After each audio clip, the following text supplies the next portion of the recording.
Morbi ceramic industry જે યુદ્ધ ચાલુ થયું ત્યાર પછી ગેસની અનિશ્ચિતતા સપ્લાય થઈ એના લીધે અમે 15 એપ્રિલ સુધી સ્વૈચ્છિક રીતે બંધ કરવાનો નિર્ણય લીધો હતો. 15 એપ્રિલ સુધીમાં અમને માર્કેટની અંદર પૂરતી ડિમાન્ડ ન દેખાતી હોવાથી અમે એ નિર્ણયને અમુક પ્રોડક્ટને 1લી મે સુધી અમે લંબાવ્યો હતો. પરંતુ 15 એપ્રિલથી અંદાજે 1-2 પ્રોડક્ટની 250 જેટલી ફેક્ટરીઓ જે છે એ ચાલુ થઈ ગઈ હતી.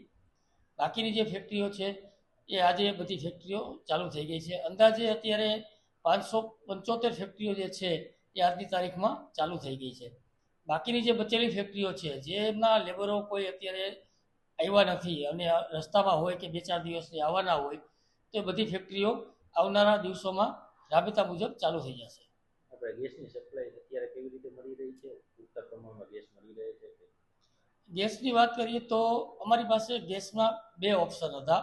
એક જે છે પ્રોપેન ગેસ હતો અને બીજો જે છે ગુજરાત ગેસ હતો, જેમાં નેચરલ ગેસની સપ્લાય ગુજરાત ગેસ કંપની દ્વારા આપવામાં આવતી હોય છે. તો પ્રોપેન ગેસ અત્યારે હાલમાં અવેલેબલ નથી, પરંતુ ગુજરાત ગેસ પાસે એટલો ગેસનો પુરવઠો છે કે જેટલો અમારે રાબેતા મુજબ વપરાશ થાય છે. તો અત્યારે બધી કંપનીઓ જે છે ગુજરાત ગેસ ઉપર કાર્યરત થઈ ગઈ છે.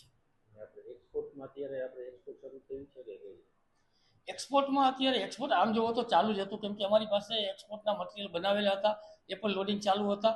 પણ જે જીસીસી કન્ટ્રીઓ જે હતા એમનું એક્સપોર્ટ બંધ હતું અને અમુક એવા વેસલો હતા કે જે ખાડીના દેશોમાં થઈને પસાર થતા હતા, તો એ વેસલોના અત્યારે મુવમેન્ટ બંધ હતી. એના હિસાબે એક્સપોર્ટ થોડું ધીમું છે, પણ બીજી કન્ટ્રીઓનું જે એક્સપોર્ટ છે એ રાબેતા મુજબ ચાલુ છે.